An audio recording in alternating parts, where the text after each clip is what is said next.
slightly more, allows us to tax those who are earning slightly less, even less than they do in the rest of the United Kingdom. What advice would he give the Chancellor to mirror those efforts in Scotland to have a more progressive and fair tax system for our workers? Thank you, Mr Speaker. The member will be aware that the IFS has said this morning that the tax policies of the Scottish Government have actually cost Scotland money rather than raised it. And he will know too that this Government has had to undertake a comprehensive audit of spending to make sure that we can clear up the mess that we've inherited. The 22 billion black hole is real. The Treasury reserves have been spent more than 3 times over, and he'll be aware that our focus for the Chancellor is on making sure that we fix the foundations and get the economy back on track. David Mundell. Question number 4, Mr Speaker. Thank you, Mr Speaker. This Government is committed to delivering economic growth in all parts of the country, and we're working closely with local partners and the Scottish Government on the Borderlands Growth Deal, and together we are ensuring it delivers the uplift in economic benefits as set out in the deal. Mr Speaker, I congratulate the Honourable Lady on her appointment, but particularly the Secretary of State on his appointment. Being on your own in this House is a really tough gig, and he exercised it in exemplary fashion over 7 years. But as I found, having new colleagues brings a whole new set of challenges on its own.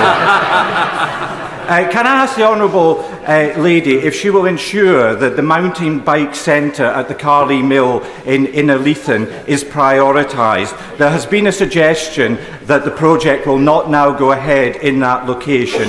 It's vital that we have that centre, and it's vital that that mill is refurbished. Thank you, Mr Speaker. So the UK Government has pledged 19 million for the Mounterbike Innovation Centre project as part of the Borderlands Growth Deal. My officials are working closely with all local partners, including the Scottish Borders Council, to progress the project, and I expect to update on the development of the project shortly. John Brady. Question 5, please, Mr Speaker. Secretary of State. Thank you very much to my honourable friend for the question, and congratulations on winning Glasgow East. The people of Scotland want their 2 governments to spend more time fighting for them than fighting each other. That's why resetting the relationship has been a priority for this Government and indeed the Prime Minister. I've had numerous productive meetings with Scottish ministers, including the Deputy First Minister. We've had 17 days of visits across Scotland. 7 Cabinet members have already visited, dozens of calls between Secretaries of State and Cabinet Secretaries, and I look forward to working with the Scottish Government to deliver our shared priorities for the people of Scotland. John Brady. Thank you, Mr Speaker. Scotland's official economic forecaster, the Scottish Fiscal Commission, has said about the Scottish budget that much of the pressure comes from the Scottish Government's own decisions. Would the Secretary of State agree with me that the Scottish Government must accept responsibility for the catastrophic state of Scottish public finances? Very grateful for that question from the honourable gentleman. He is right. The Scottish Fiscal Commission did say that much of the pressure comes from the Scottish Government's own decision making, and while this new Government is cleaning up the mess of the previous Conservative Government, the SNP seem to be cleaning up their own mess at the moment. In 2023, Audit Scotland said that, and I quote, the Scottish Government projections suggest it cannot afford to pay for the public services in their current form, and as we already heard, the IFS quote said this morning that SNP decisions have reduced tax take rather than increased it. This is about treating taxpayers' money with respect and being honest about the tough choices that we face. An honest assessment of the SNP Government's budget is that these problems have been stored up for years, tough decisions have been kicked into the long grass, and money has been spent recklessly. A problem of their own making that the Scottish people will suffer from as they try and clear it up. Secretary of State John Lamont. Thank you, Mr Speaker. Can I also start by congratulating both the new ministers on their appointments to the Scotland Office. I certainly love my time at the Scotland Office, and I know they're going to be very well supported by the excellent team of officials in the department, some of whom are in the box today. Now, Mr Speaker, Labour plan to end the winter fuel payment, taking money away from elderly people who have worked all their days. Age Scotland have said, and I quote, at minimum, 250,000 pensioners in Scotland on the lowest incomes or living in fuel poverty will no longer receive this vital financial support over the winter months, while hundreds of thousands more on modest incomes are going to struggle. Labour have cut it across the UK, and the SNP are doing their dirty work in Scotland. What does the Minister have to say to the 250,000 elderly Scots who are in poverty, struggling with Labour and the SNP's decisions? Secretary of State. Thank you very much, Mr Speaker. And can I welcome the Shadow Secretary of State to his new post. The Chancellor set out during the inheritance statement a few weeks ago the dreadful legacy that his government, that he was a member of, left this current government to fix the foundations and try and clear up. These were decisions that the Chancellor didn't want to make or didn't expect to make, but indeed have had to be made in order to try and get the finances in balance and to try and make sure we can fix those foundations to deliver our manifesto. That is the legacy of this government, and as has already been mentioned in the previous answer to the start of this question, the SNP have already made a mess of the public finances over the last 17 years, and as we've seen yesterday in the Scottish Parliament, they've got one hell of a mess to clear up, and it's Scottish pensioners and Scottish people that will pay the price. John Lamont. Mr Speaker, that Labour are taking a leaf from the SNP's playbook and refusing to take responsibility for their own actions. This is happening because of choices made by this Labour government which have been passed on by the SNP in Edinburgh. Now, his party's election slogan was all about change. Under this Labour government, pensioners don't seem to have any change to spare. One woman called Leslie told Age Scotland, "This payment is literally a lifesaver for us." Another, Brian, told them, "I would freeze without it or go hungry." Is this the change that Labour meant, taking money away from struggling pensioners? Mr Speaker, there seems to be no recognition or apology from the Shadow Secretary of State in terms of the legacy they've left this government to try and clear up. We knew about, of course, the massive overspending in public services from the previous government, and of course the 22 billion black hole that was revealed by the Chancellor in the audit that she did in her first weekend in office. These things have to be fixed. They are tough decisions we didn't expect to make. They're certainly tough decisions we didn't want to make, but we've had to make them to fix the foundations of our economy. Mr Speaker, can I add my congratulations to the Secretary of State? I know it's not always been easy and sometimes been a lonely path, so a personal congratulations, and to the member for Midlothian for taking her place. In terms of improving the relationship between the Scottish and the UK Government, I'm going to take the Secretary of State at face value, but you'll be aware of the devastating consequences of the cut to the winter fuel payments on pensioners in both our constituencies and across Scotland. So in terms of working better with the Scottish Government, will he do better than just give them 90 minutes notice next time? Mr Speaker, I welcome the honourable gentleman back to his place, having re-won his new constituency of Arbroath and Broadferry at the election. I think the honourable gentleman should look at what the Finance Secretary in Scotland did in the Scottish Parliament yesterday. She announced £500 million of cuts, including £120 million in health services, £20 million in mental health services, and has sold the family inheritance by using the Scotland money to plug the additional funding gaps in their budget. The Audit Scotland has been clear, the IFS has been clear. This is a problem of their own making, so if they want to reset the relationship, they could start by taking responsibility for their own actions. Stephen Gittins. Question 6, please, Mr Speaker.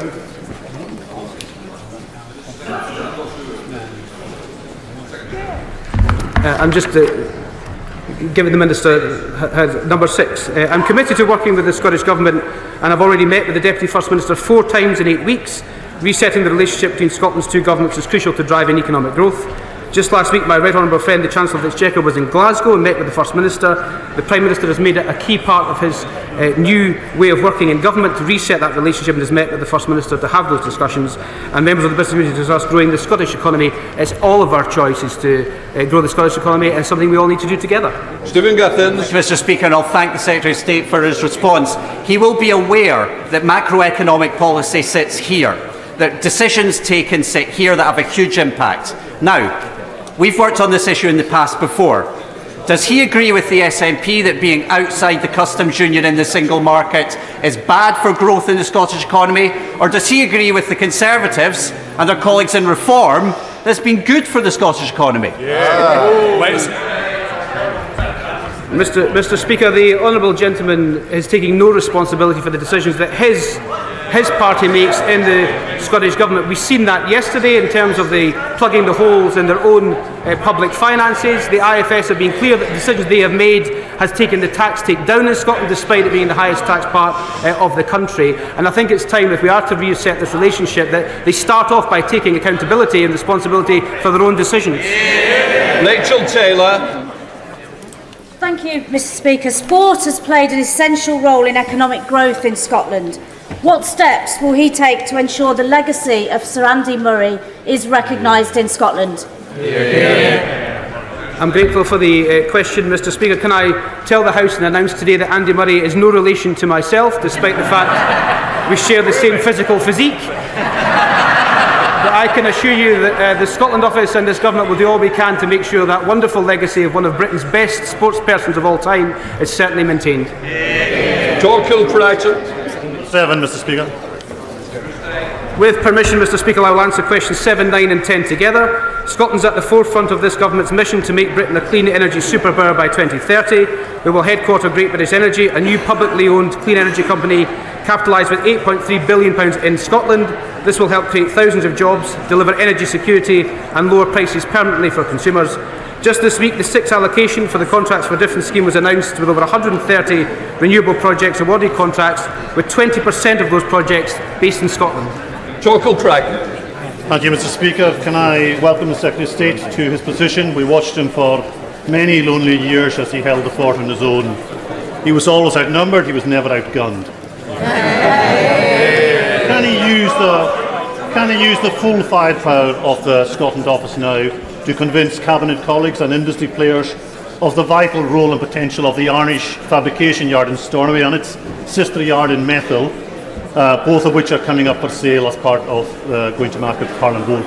And can he assure workers at the Arnish yard and Stornoway port that they will play a big role in renewables, future and in GB energy? Thank you very much for that question. Can I congratulate my honourable friend on winning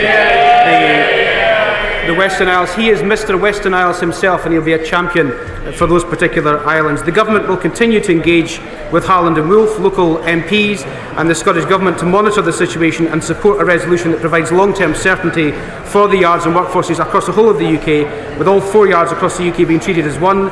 Minister McNeill has also recently visited the Arnish yard herself. I visited the Methil yard twice, once before the election and during the election. In particular, I have regular meetings with the Deputy First Minister on this issue and hope to meet with her again in the coming weeks, but we will do all we can to protect these yards. Gordon McKay. Thank you, Mr Speaker. Having spent many years working for the Right Honourable Gentleman when he was on the opposite side of the chamber, can I welcome him to his position as Secretary of State for Scotland. The creation of GB Energy will support 50,000 new jobs across Scotland. It will deliver lower household bills and help meet our net zero obligations.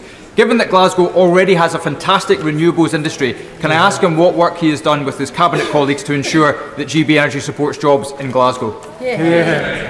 Thank you, Mr Speaker. Can I thank my honourable friend and congratulate him for winning his seat in Glasgow South? That's a much better question than he ever wrote for me, Mr Speaker. My right honourable friend, the Secretary of State for Energy Security and Net Zero, is due to make an announcement concerning the location of GB Energy very soon. I regret that in the interim I can say no more than that, although I'm sure my honourable friend's words of encouragement in respect of Glasgow will not have escaped the attention of my Cabinet colleagues. And I can announce exclusively to the House today, Mr Speaker, that GB Energy will be headquartered in Scotland.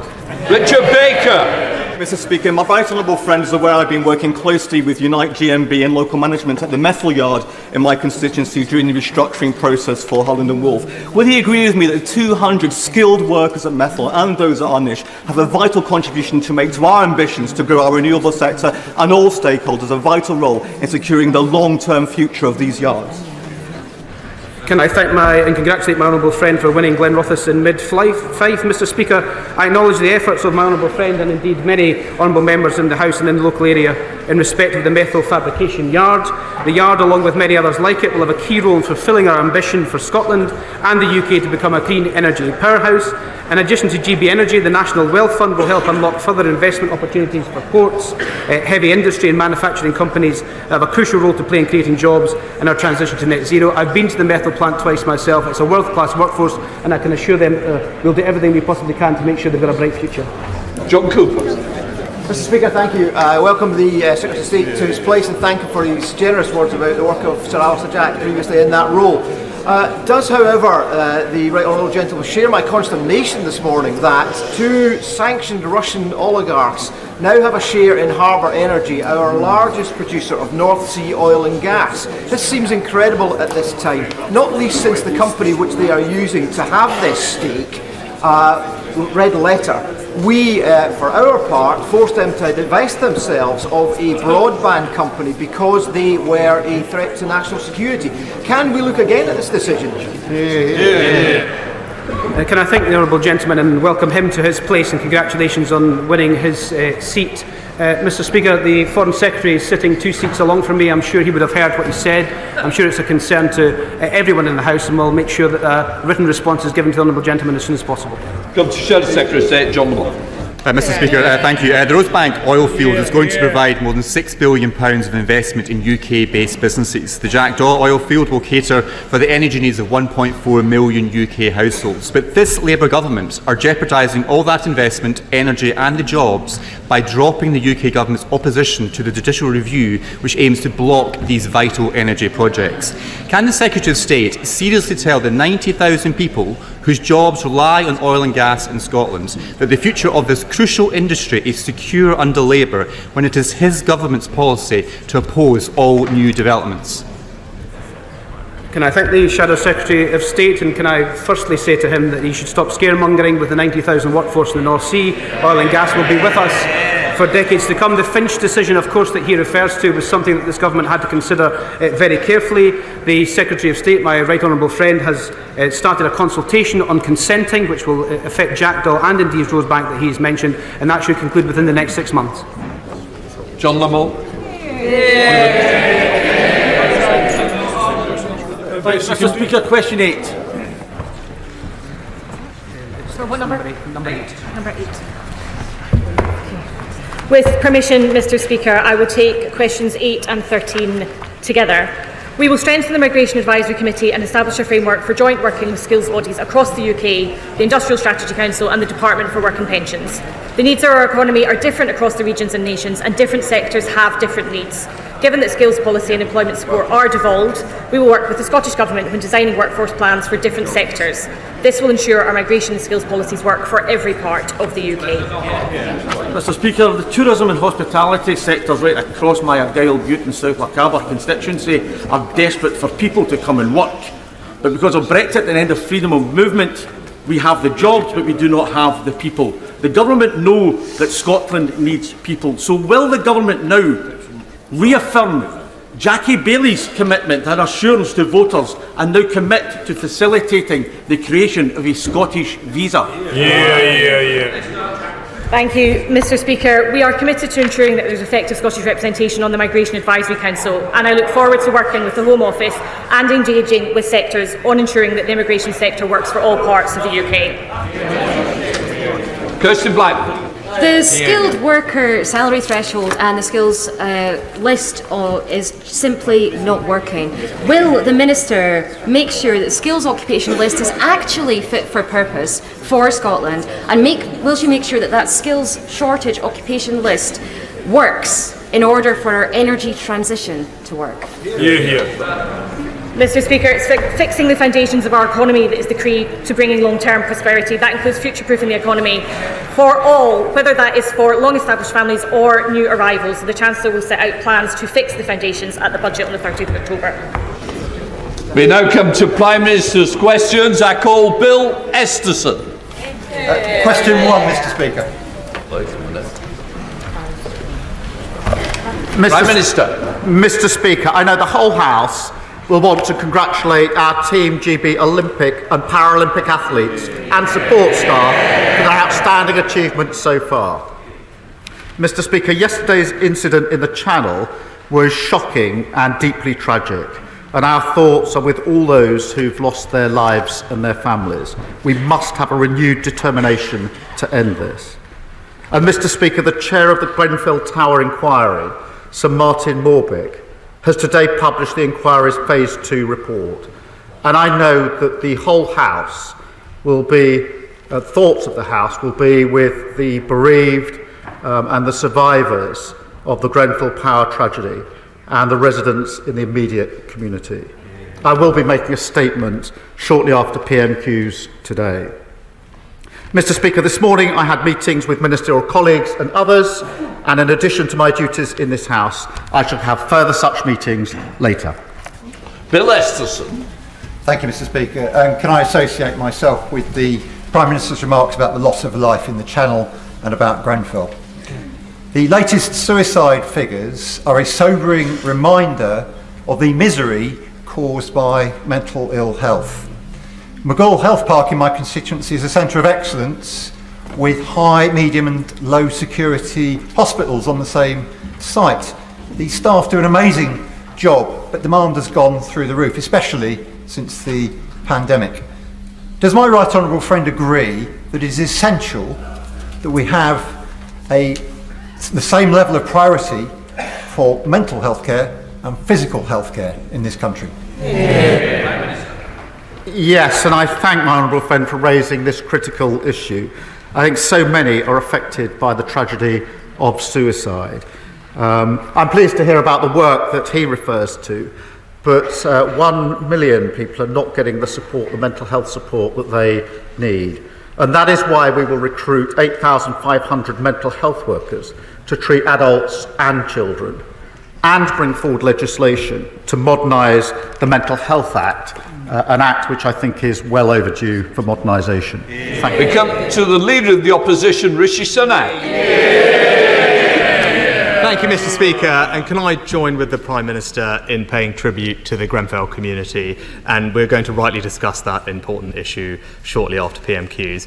Can I also join him in congratulating our record-breaking Olympians and Paralympians on everything that they have achieved? And lastly, could I just pay tribute to the hard work, bravery and dedication of our police?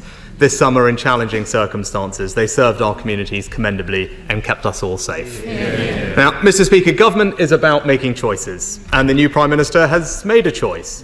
He has chosen to take the winter fuel allowance away from low-income pensioners and give that money to certain unionised workforces in inflation-busting pay rises. So can I just ask the Prime Minister, why did he choose train drivers over Britain's vulnerable pensioners?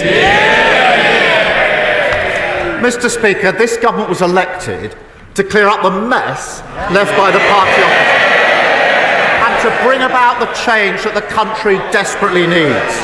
Our first job was to audit the books, and what we found was a £22 billion black hole. Well, it's no good them complaining. Richard Hughes, the chair of the OBR, was very clear. He described it as one of the largest year-over-overspends against forecast outside of the pandemic. His words. So we've had to take tough decisions to stabilise the economy and repair the damage, including targeting winter fuel payments whilst protecting pensioners. 800,000 pensioners are not taking up pension credit. We intend to turn that around. We're going to align housing benefit and pension credit, something the previous government deferred year after year after year. And because of our commitment to the triple lock, pensions are projected to increase by over £1,000 in the next 5 years. Rishi Sunak. Well, Mr. Speaker, the Prime Minister also inherited inflation back at target, interest rates being cut, unemployment low, and indeed the fastest growing economy in the G7, Mr. Speaker. But that's not the point, because the Prime Minister now has to start taking responsibility for his own decision. And if, as he says, the public finances are a priority, it was his decision, and his decision alone, to award a train driver on £65,000 a pay rise of almost £10,000.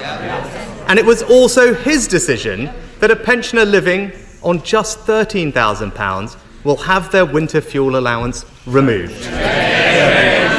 So can the Prime Minister explain to Britain's low-income pensioners why he has taken money away from them whilst at the same time given more money to highly paid train drivers? Well, Mr. Speaker, we spent the whole election with him trying to tell the country that everything was fine, and this is the result they got. A massive mandate on this side to change the country. And if he carries on pretending everything is fine for ordinary people across the country, they're going to be there for a very, very long time. And I remind him that we inherited absolute chaos from the party opposite. We lost an average of 3 million working days a year to strikes under his watch. And you cannot fix the economy if the trains don't work, and you can't fix the economy if the NHS isn't working. And when it comes to winter fuel payments, they're having a competition, as I understand. They're going to be voting later on today. Well, his shadow housing minister, we found this. She's the favourite, I think. Some of them will be probably voting for her this afternoon. She said, her words, I have people in my constituency telling me they don't need winter fuel payments. Why do we not have a more sophisticated mechanism for mean testing? That's their favourite, I think, in the contest that they are having. Mr. Speaker, again, the Prime Minister talked about the public finances. The UK's public finances are more robust than almost that of any other major advanced economy. Here we have it. He inherited a lower deficit than France, America, Italy. Order. When I do point you to be quiet, I do mean it. I don't need a reaction back like that. Rishi Sunak. Well, the UK currently has a lower deficit than France, America, Italy and Japan. It has the second lowest debt in the entire G7.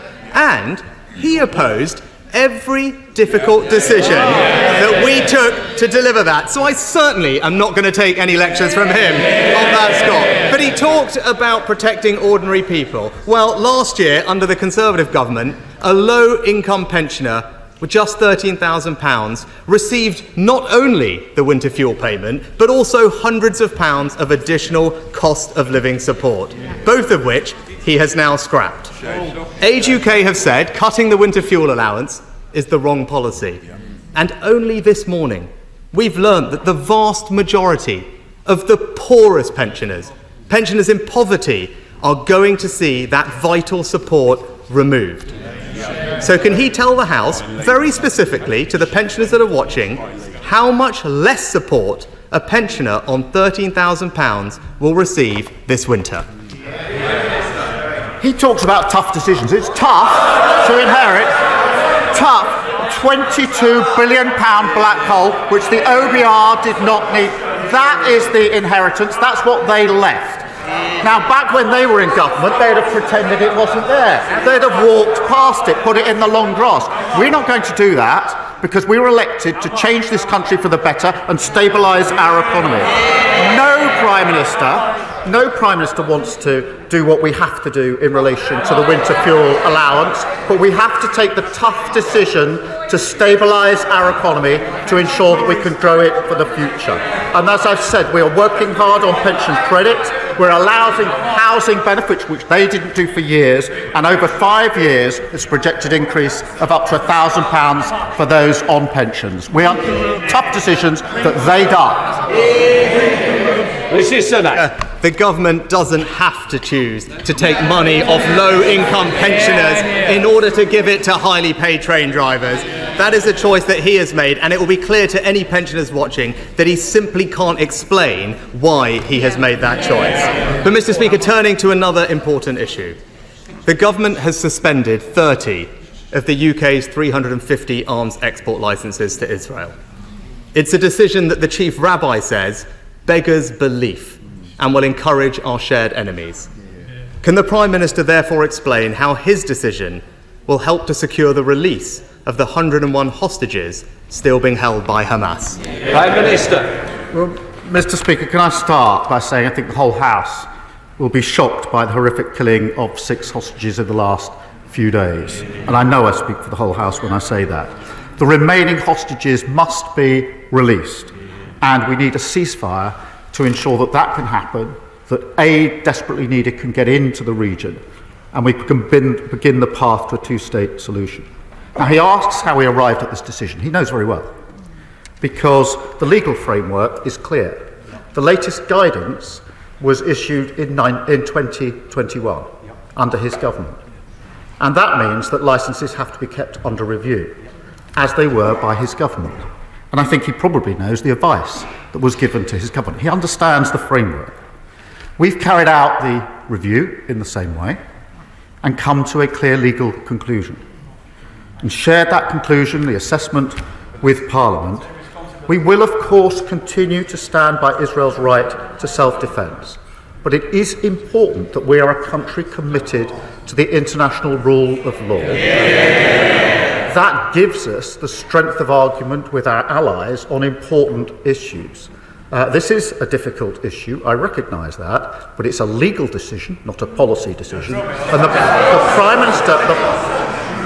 Prime Minister knows the framework, and they issued the guidance, they know what the test is, that test has been assessed, we've come to a conclusion, and we've put that before the House to consider.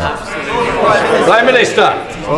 Mr. Speaker, I appreciate the Prime Minister's answer, but he'll know that decisions like this also have important and broader geopolitical implications. And he mentioned allies. It's essential that we maintain transatlantic unity in the face of terrorist threats and avoid any perception of splits between our two nations. So can he therefore update the House or tell the House what engagement he had with the United States prior to taking this significant decision? Prime Minister. I acknowledge the importance of working with our allies on all issues, as we have been doing, as I was able to make very clear at the NATO summit that I attended in the early summer. And of course, as he would expect, as the House would expect, we have talked this through with our allies. They understand. They have a different legal system. That is the point they made. It chunters from the. This is a serious issue. It requires serious consideration.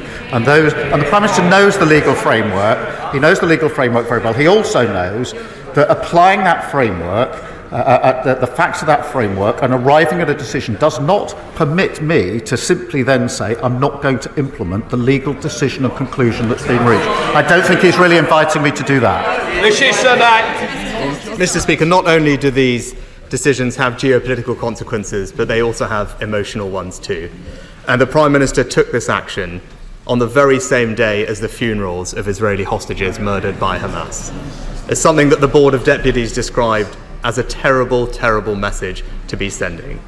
And I hope the Prime Minister understands the hurt that has been caused, and can he take this opportunity to reassure Israel and the Jewish community that the United Kingdom and this House stands behind Israel and its right to self-defence. Prime Minister. Let me be very clear about that. I've said it before, I'll say it again. We absolutely recognise and support Israel's right to self-defence and have taken action in support of that right of self-defence. And I've made that repeatedly clear in all of my engagements with Israel across the region and with all of our allies. I absolutely stand by that.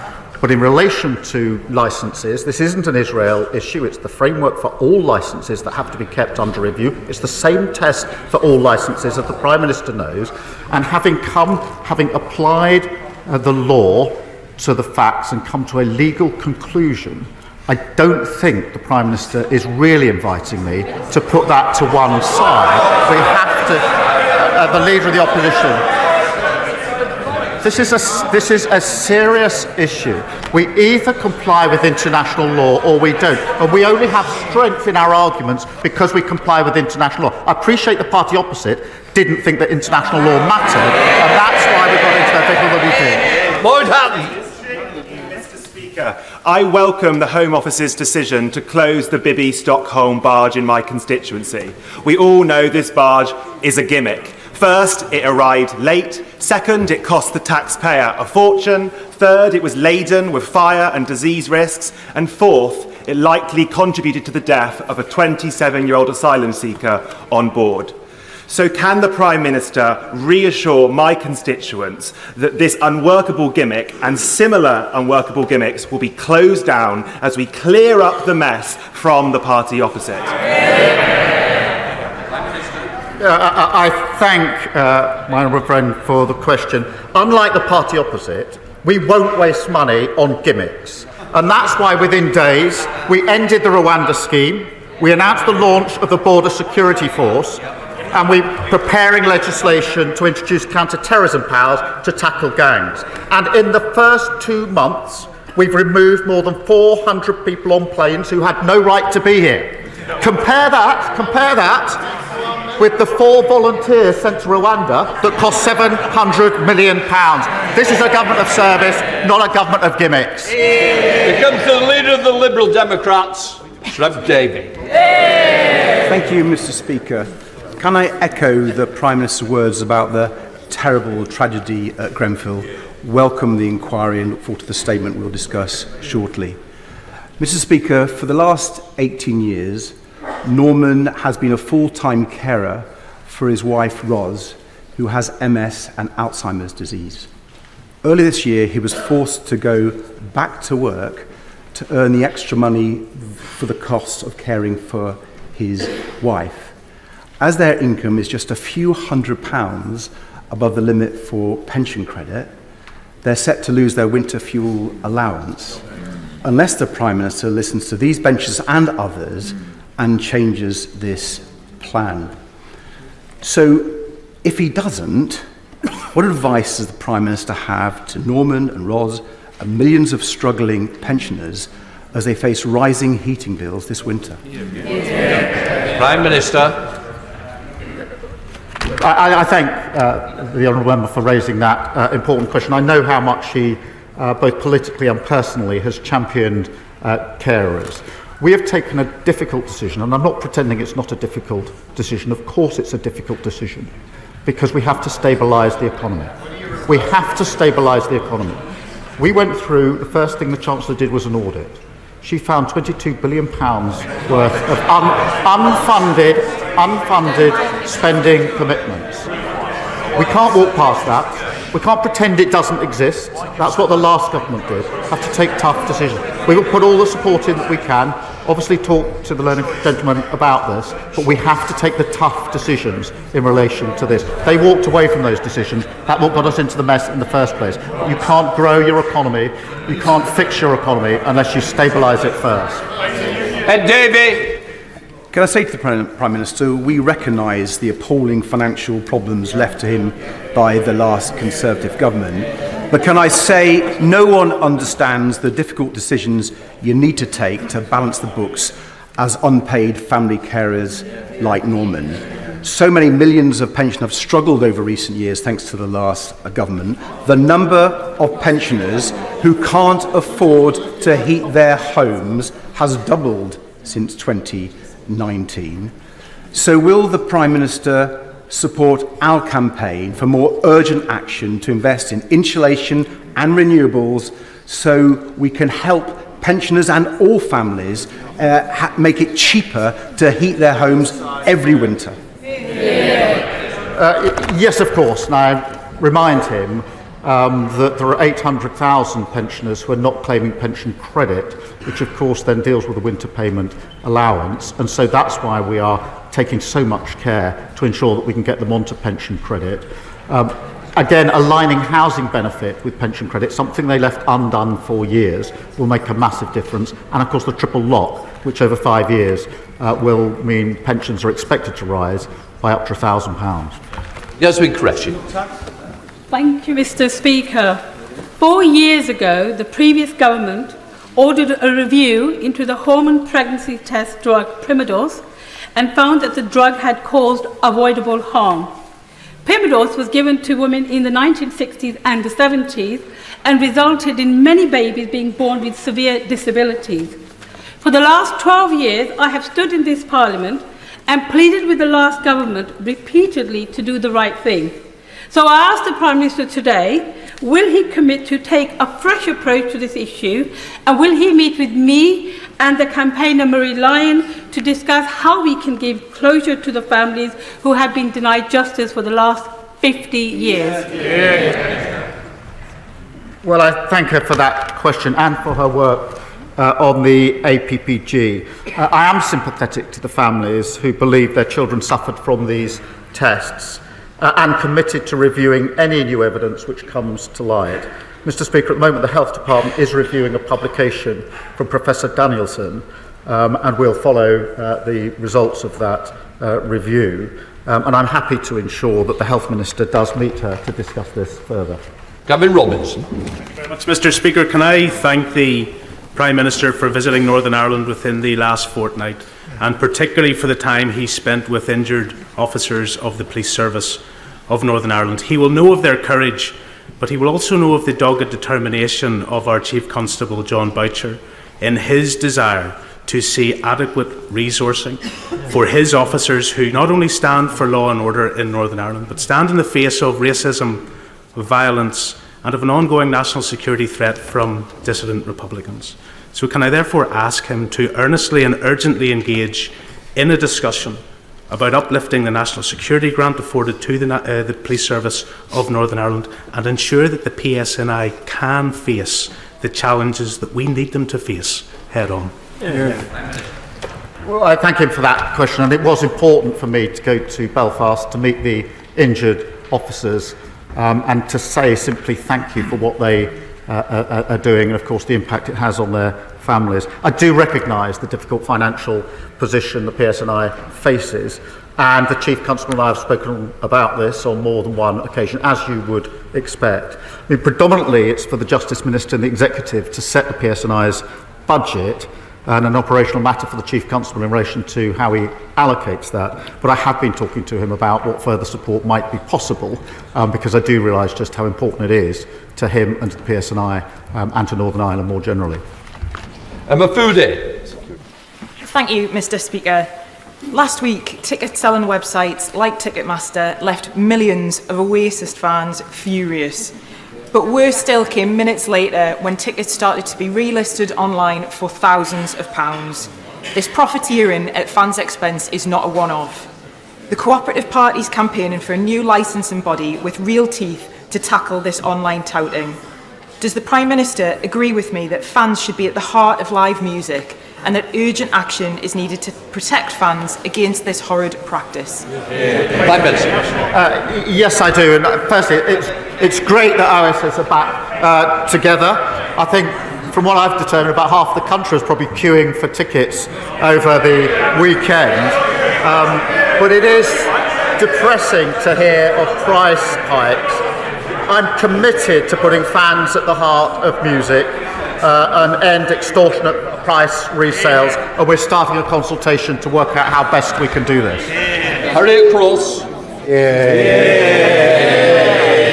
Mr. Speaker, Offshore Energies UK reports that the government's proposed windfall tax increases will cost our economy £13 billion, risk 35,000 jobs, and see investment in the North Sea slashed from £14.1 billion to just £2.3 billion by 2029.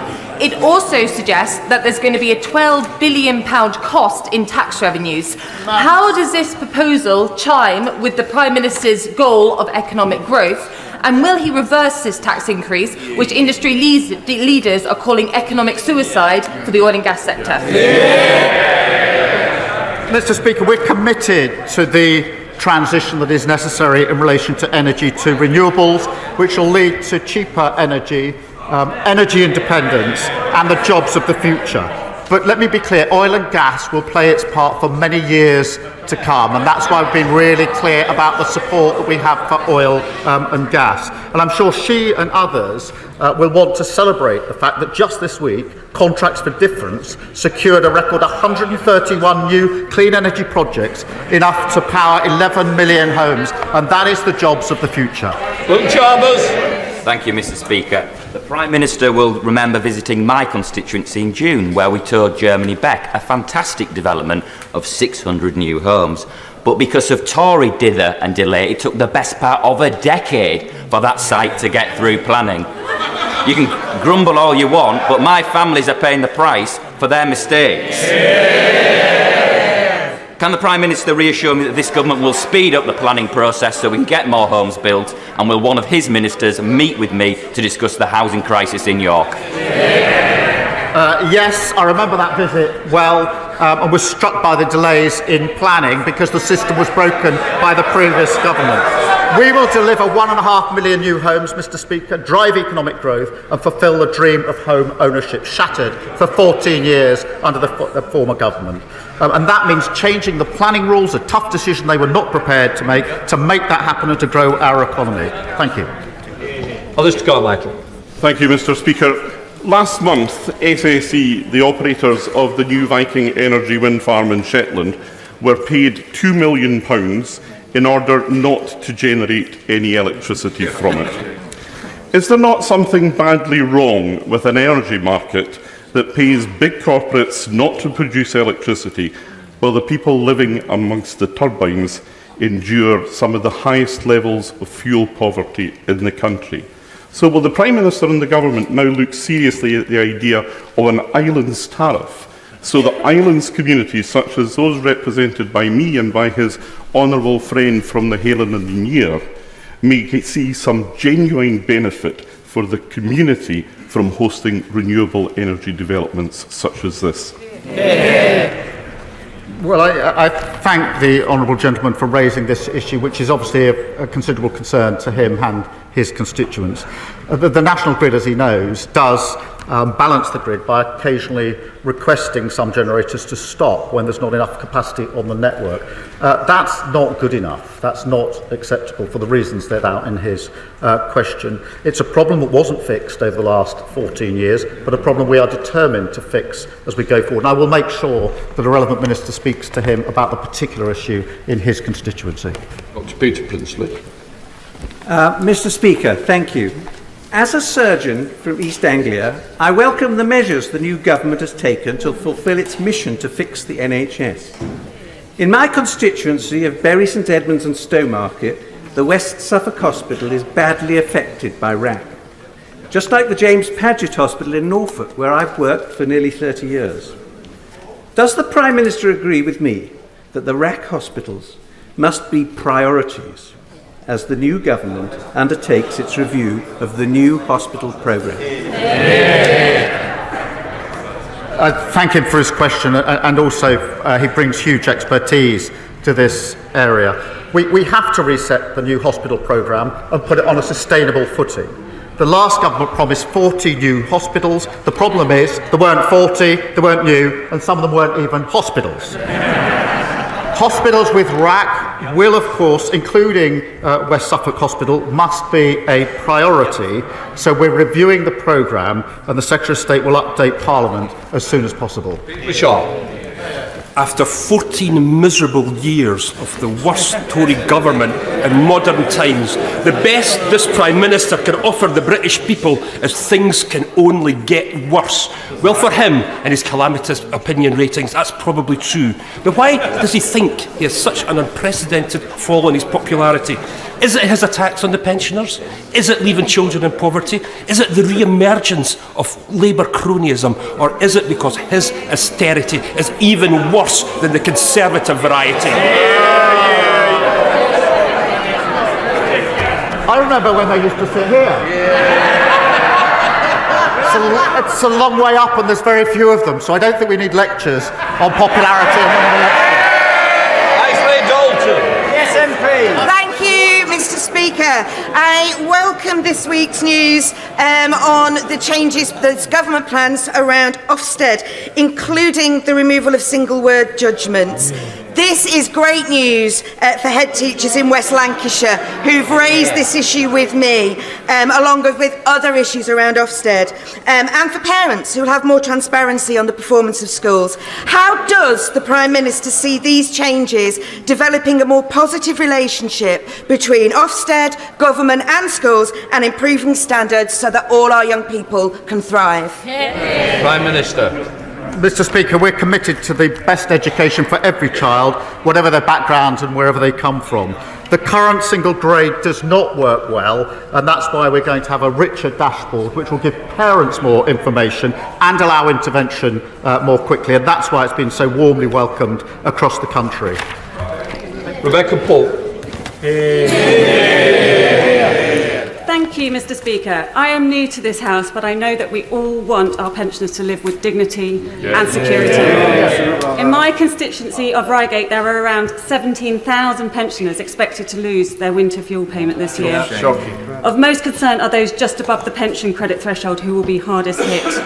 Would the Prime Minister give consideration to broadening the eligibility for the winter fuel payment so that those low-income pensioners who rely on it to stay warm can continue to benefit?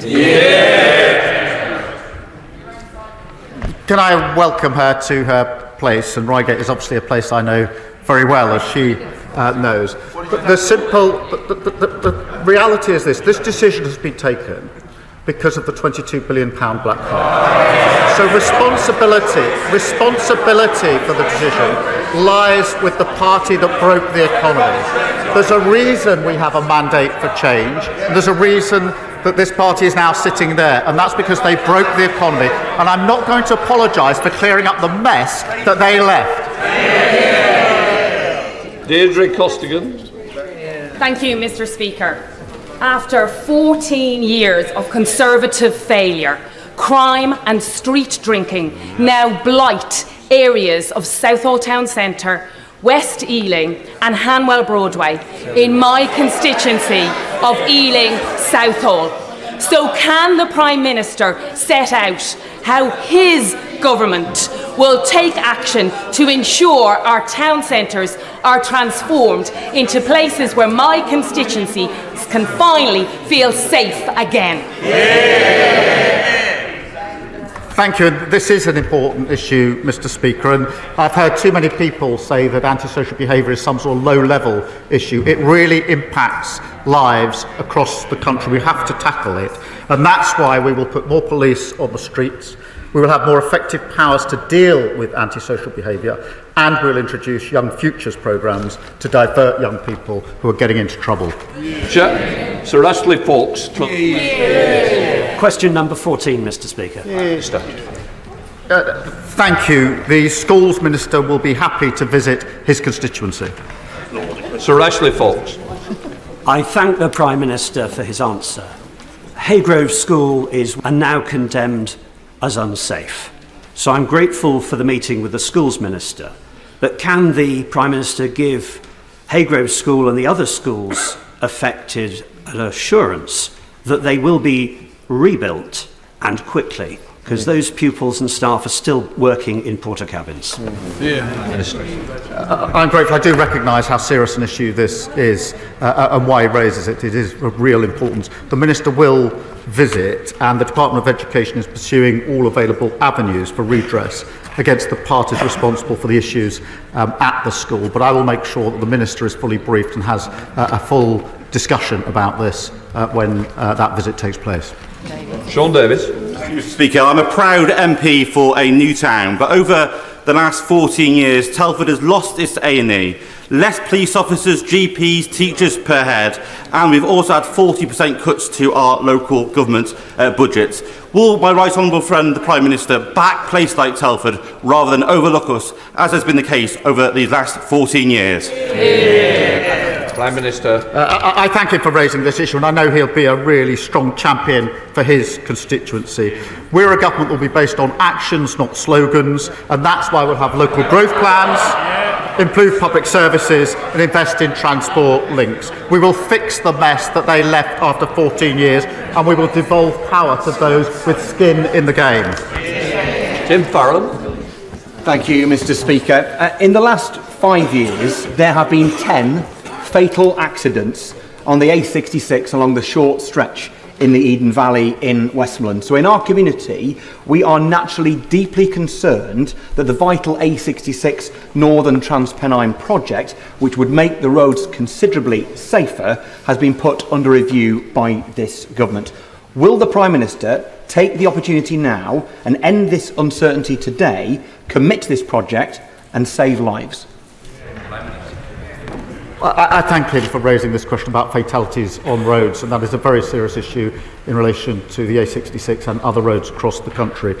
We have inherited a broken economy. We have to review what we're spending money on. We're going through that review, and we'll report back as soon as we can. Gurinder Josam. Thank you, Mr. Speaker.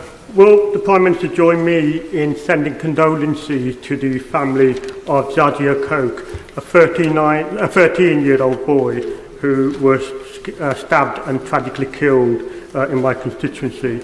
Does the Prime Minister share my concerns about the prevalence of young people carrying knives, and what more can be done to end this scourge that is destroying families and communities?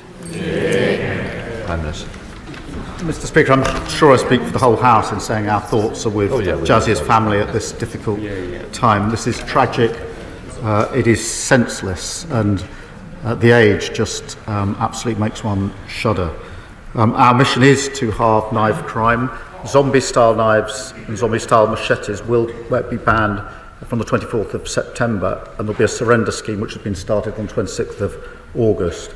And we are doing a rapid review on online sale of knives, which is often a problem in these cases. So we will pursue that with determination, and I invite everybody across the House, in light of this and so many other tragic cases, to join with us on that mission. Yeah. Final question, Karen Bradley. Thank you. Thank you very much, Mr. Speaker. Those of us from Staffordshire Moorlands are immensely proud of our beautiful area and unique identity. So can the Prime Minister guarantee that we will not be forced into a devolution deal or local government reorganisation against our will? Yeah. I think it's very important that local people have a say, but it's equally important that we do devolve to those who have skin in the game. And one of the ways in which we can restart our economy is making sure that those with skin in the game take the decisions that are relevant to them and their area. That completes Prime Minister's questions. I'll let those who are leaving the chamber leave quickly before we start the statement. Agama, hadirin dan undangan yang berbahagia.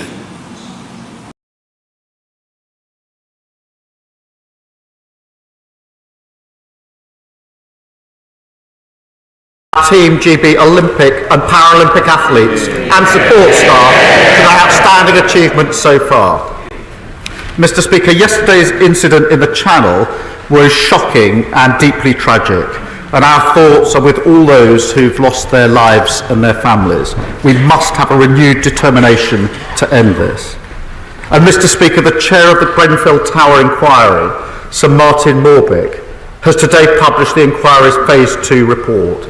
And I know that the whole House will be, thoughts of the House will be with the bereaved and the survivors of the Grenfell Tower tragedy and the residents in the immediate community. Sir Martin Morbick published the final report of the Grenfell Tower inquiry. And I'm sure the whole House will join me in thanking him, the members of the inquiry and the whole team for their dedicated work. Mr. Speaker, I want to speak directly to the bereaved families, the survivors and those in the immediate Grenfell community, some of whom are with us in the gallery today. Sir Martin concluded this morning, and I'm afraid there's no way of repeating this that won't be painful. He said the simple truth is that the deaths that occurred were all avoidable, and that those who lived in the tower were badly failed over a number of years and in a number of different ways by, as the report lays out in full, just about every institution responsible for ensuring their safety. Mr. Speaker, in the face of an injustice so painful, so deserving of anger, words can begin to lose their meaning. 7 years still waiting for the justice that you deserve. I want to say very clearly on behalf of the country, you've been let down so badly, before, during and in the aftermath of this tragedy. And while Sir Martin sets out a catalogue of appalling industry failures, for which there must now be full accountability, he also finds, and I quote, decades of failure by central government. He concludes that in the years between the fire at Knowsley Heights in 1991 and the fire at Grenfell Tower in 2017, there were many opportunities for the government to identify the risks posed by the use of combustible cladding panels and insulation. And he concludes, and I quote, by 2016, the department was well aware of those risks, but failed to act on what they knew. He further finds that the department itself was poorly run, and the government's deregulatory agenda dominated the department's thinking to such an extent that even matters affecting the safety of life were ignored, delayed, or disregarded.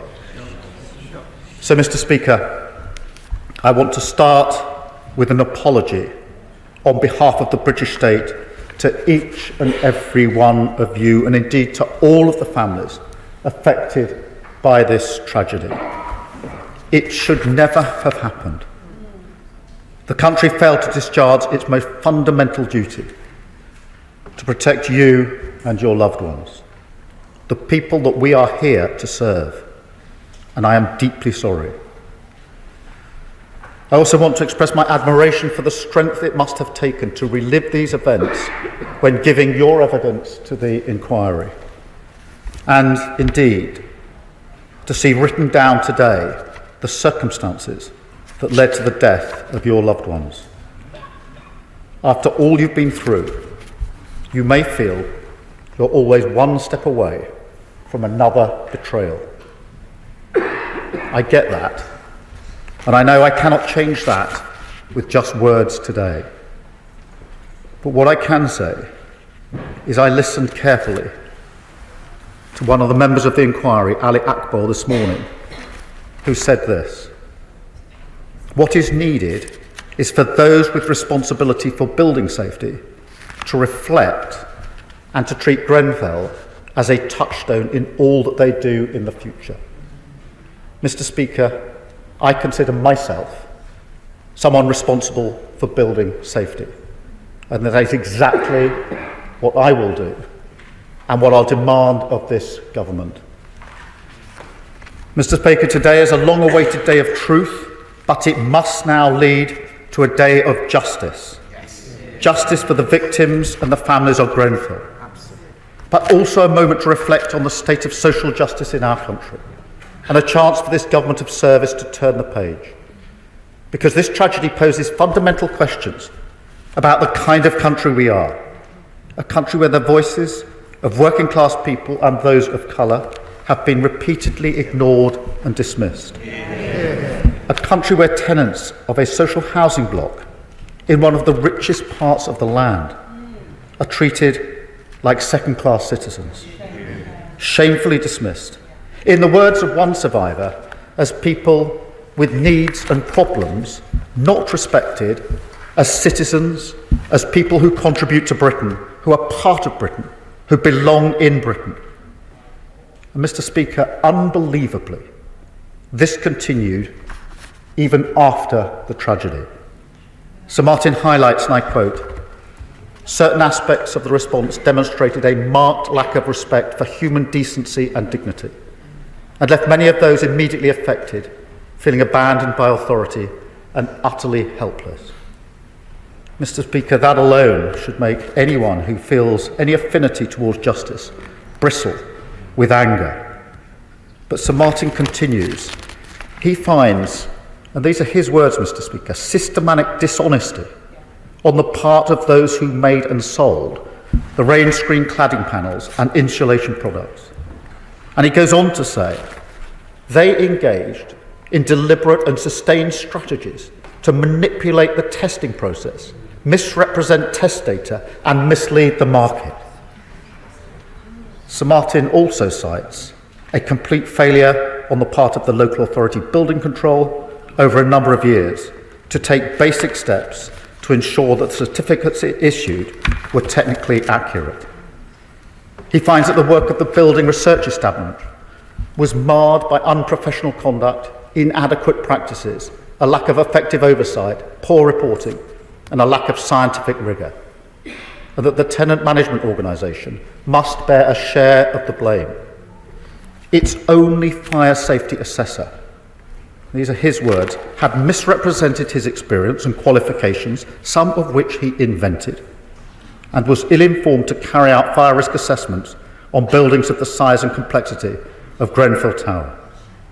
He also finds a chronic lack of effective management and leadership on behalf of the London Fire Brigade, with tragic consequences on the night of the fire. Mr. Speaker, in the light of such findings, it is imperative that there is full accountability, including through the criminal justice process, and that this happens as swiftly as possible. So I can tell the House today that this government will write to all companies found by the inquiry to be part of these horrific failings as the first step to stopping them being awarded government contracts. And we will, of course, support the Metropolitan Police and the prosecutors as they complete their investigations. But, Mr. Speaker, it is vital that as we respond to this report today, we do not do or say anything that could compromise any future prosecution, because the greatest injustice of all would be for the victims and all those affected not to get the justice that they deserve. Mr. Speaker, there must also be more radical action to stop something like this from ever happening again. Because one of the most extraordinary qualities of the Grenfell community is their determination to look forward. They are not only fighting for justice for themselves, they are fighting to ensure that no other community suffers as they have done. Mr. Speaker, some important reforms have taken place in the last 7 years, reforms that we supported in opposition, including banning combustible cladding, new oversight of building control, a new safety regime for all residential buildings over 18 metres, new legal requirements on social landlords, making sure fire and rescue services are trained and equipped to handle large-scale incidents, including moving from stay put to get out when needed. And we're now addressing the recommendation from St Martin's first report to introduce a new residential personal emergency evacuation plan policy for anyone whose ability to evacuate could be compromised, and funding from this from renting in social housing. Mr. Speaker, we will look at all 58 of St Martin's recommendations in detail. There will be a debate on the floor of this House. We will respond in full to the inquiry's recommendations within 6 months, and we will update Parliament annually on our progress against every commitment that we make. But there are some things I can say right now. There are still buildings today with unsafe cladding, and the speed at which this is being addressed is far, far too slow. We only have to look at the fire in Dagenham last week, a building that was still in the process of having its cladding removed. So this must be a moment of change. We will take the necessary steps to speed this up. We will be willing to force freeholders to assess their buildings and enter remediation schemes within set timetables, with a legal requirement to force action if that is what it takes. And we will set out further steps on remediation this autumn. We will also reform the construction products industry that make this fatal cladding so homes are made of safe materials. And those who compromise that safety will face the consequences. We will ensure that tenants and their leaseholders can never again be ignored, and that social landlords are held to account for the decency and safety of their homes. And as this government tackles the most acute housing crisis in living memory, building 1.5 million new homes across the country, we will ensure those homes are safe, secure, and built to the highest standards. Places of security, health and well-being that serve the needs of residents and their wider communities. Because a safe and decent home is a human right and a basic expectation, and the provision of that right should never be undermined by the reckless pursuit of greed. One of the tragedies of Grenfell is that this is a community that nurtured so much of what we want from housing. People who had made the tower their home and were entitled to a place of safety and security, not a death trap. And yet, time and again, they were ignored.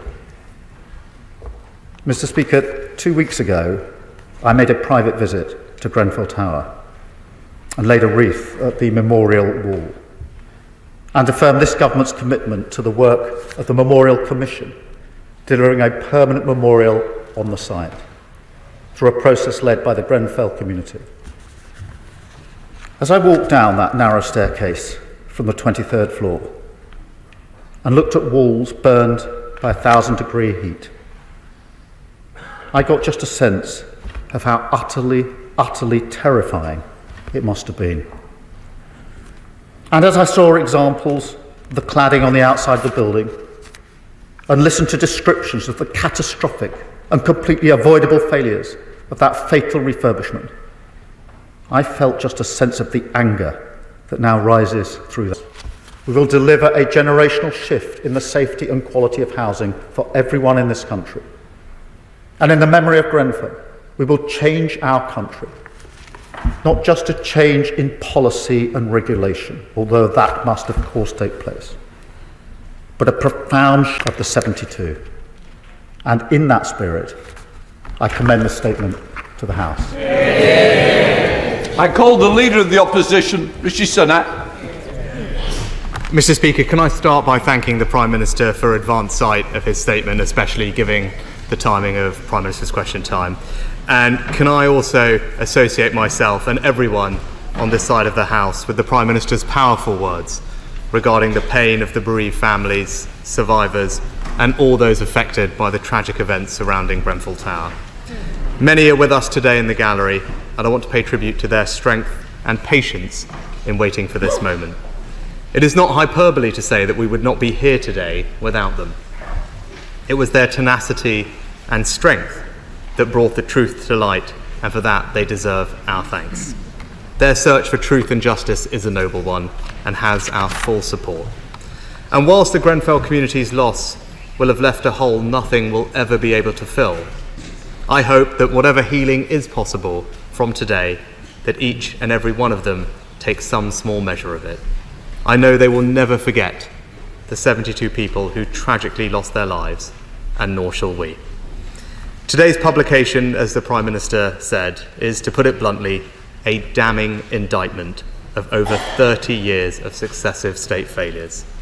Stretching as far back as Knowsley Heights in 1991 and then multiple incidents from there, Sir Martin Morbick and the work of the inquiry have painted a picture of systemic indifference, failure, and in some notable cases, dishonesty and greed. Sir Martin and the team working on the inquiry are to be commended for the depth and rigour of their work. And Mr. Speaker, while such a comprehensive report as has been published today deserves to be considered in full, and I welcome the Prime Minister's commitments for time in this House to do that, there are some immediate points that I feel will command support across the House and that I'll address to the Prime Minister. First, the work to remediate and, where possible, identify new at-risk buildings must continue. If we are to meet, as I'm confident the whole House would agree, the Right Honourable former member for Maidenhead's pledge that no such tragedy could occur again. I know this task is not a simple one, and I thank the Prime Minister for recognising the importance of this issue. A significant barrier to making progress quicker is financial liability. It was an issue I was all too aware of when I became Chancellor, and why one of the first major spending decisions I made was the creation of a new £1 billion fund to pay for remediation works in public and private buildings affected by materials beyond dangerous ACM cladding. And the previous government's cladding safety scheme has ensured an additional £5.1 billion is available to support remediation work, coming from a combination of a developer contribution and a building safety levy.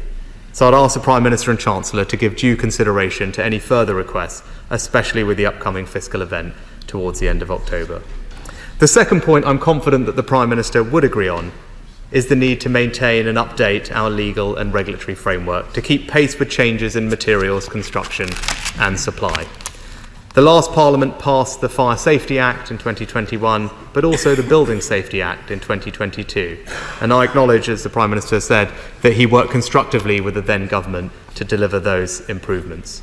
These pieces of legislation comprehensively reformed our fire safety and building regulation regimes and ensured that a new building safety regulator was created, located in the Health and Safety Executive.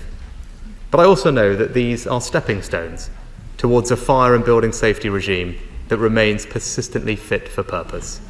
And in particular, I'd urge the Prime Minister to give special attention to the recommendations in today's report, especially its call for more regular updating of approved Document B, a single regulator, a sole Secretary of State responsible to end the fragmentation of Whitehall responsibilities, and a new Chief Construction Advisor. And I want the Prime Minister to know that should he deem further legislation to support proportionate and necessary measures to protect the public, whilst protecting leaseholders from excessive costs is required, then we will work collegiately with him to deliver that. Thirdly, Mr. Speaker, allied to the need for continued improvement in the legal and regulatory frameworks, this report also shines a light on the significant failures of oversight.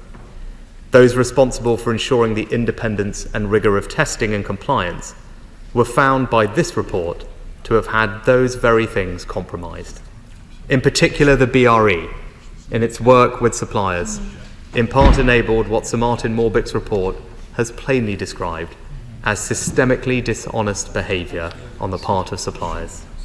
So I welcome the Prime Minister's commitment to continue to support the Metropolitan Police and Crown Prosecution Service in pursuing any appropriate criminal charges against a small number of developers and contractors who knowingly and fraudulently cut corners on building safety for greed and financial gain. And Mr. Speaker, I don't want to let this moment pass without also acknowledging the local failures today's report highlights, whether from the tenant management organisation responsible for the building itself, who allowed relationships with those living in Grenfell Tower to become so broken that tenants were marginalised and at worst ignored, the repeated fire safety reports that were not acted on, the lack of effective management and leadership at London Fire Brigade, and the local council, who had a lack of adequate oversight into the management and maintenance of the building and the cares and concerns of those living in it. Mr. Speaker, there will be further lessons to learn from this inquiry. There will be difficult questions for all those responsible acting over a long period of time. And I know that the Prime Minister will agree that we must approach those questions with the honesty and directness with which they deserve. And let me conclude, Mr. Speaker. At the time, the former Right Honourable Member for Maidenhead apologised to the victims for what she described as failures at a local and national level in response to the fire. I share in those same words still. I think today, however, demands more. As a Prime Minister, current or former, you are a custodian of the state. And its failures, whether on your watch or not, are something that you feel deeply. And to that end, I want to extend my deepest apologies to the families and victims of the Grenfell Tower tragedy. The state let you down, and it must never do so again. Mr. Speaker, the mission to ensure no such tragedy can ever happen again is one I know the whole House supports. But more than that, it is part of a legacy we must create and maintain so that our actions meet the full meaning of our words. Prime Minister. Can I thank him for the tone and the substance of his response. We do owe it to the victims, their families and the community to work together to ensure that they can get the justice that they deserve and that we make this a turning point that means that this will never happen again. There will be a debate for the whole House to participate because I know there will be an opportunity to ask questions today, but members and honourable members will want to make substantive contributions on this tragic issue, but also, no doubt, issues of concern in their own constituencies in relation to cladding and fire safety. So we'll make sure that time is available. I welcome his approach to working jointly, as we were able to do in opposition ourselves, particularly on the remediation work, which is behind schedule, needs to speed up, and we need to do all we can on that. On the financial liability, this is obviously an issue, and we'll look across to the sufficiency of that. On the legal and regulatory framework, obviously changes have been made already. I do think further changes are going to be necessary. We'll share that with the opposition as soon as we've got some realistic proposals to put before the House, and I think if we can then join together in passing the necessary legislation as quickly as possible, that will be a mark of our determination to treat this as a turning point. And I share in his comments about criminal proceedings. Clearly we don't want to prejudice those criminal proceedings, but I don't think anybody could read this report and not be absolutely shocked at the description of some of the dishonesty. This was not just incompetence, it was dishonesty, manipulating of tests and the market. And you can't read that on the page of this report and not have a renewed determination to ensure that justice is delivered for those who deserve that justice. Thank you. Can I just say I thank the Prime Minister for his comments about the need for caution in terms of comments relating to particular legal cases or inquest. I repeat the waiver that I granted under the sub judice rule on the 21st of June 2022. So I appeal to all members to absolutely to speak, but be cautious of what we do. I now come to the middle of the House, Diane Abbott. Mr. Speaker, is the Prime Minister aware of how painful it must be for the Grenfell community to have that tower looming over them for 7 years, and for it to have taken 7 years to even reach this stage. Having visited Grenfell, he will be aware that the majority of the 72 that died were amongst the most marginalised and largely people of migrant heritage. Can he give an assurance that the bereaved will get all of the support they need going forward, including financial support?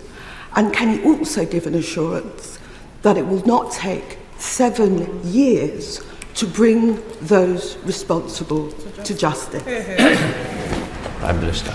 Well, I thank my honourable friend for that question, and she's absolutely right to focus on the community, on the bereaved, and decisions such as the tower, the memorial, whatever it may be, must be taken in consultation with the community, and I give that absolute commitment here that we will do that. In addition, that the support that they need, because visiting, I got a sense, but a small sense, of course, myself, as to just how painful this must have been and continues to be, and we cannot allow another 7 years to pass before we take the necessary action.